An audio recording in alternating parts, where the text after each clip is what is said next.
بسم الله الرحمن الرحيم اقرأ باسم ربك الذي خلق خلق الإنسان من علق اقرأ وربك الأكرم الذي علم بالقلم علم الإنسان ما لم يعلم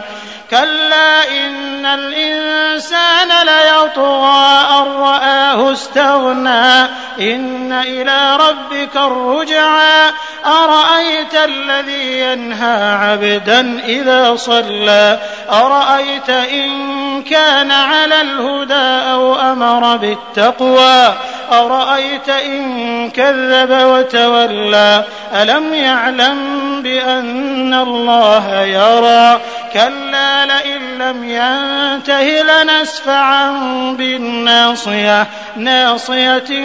كاذبة خاطئة فليدع ناديه سندع الزبانية كلا لا تطعه واسجد واقترب.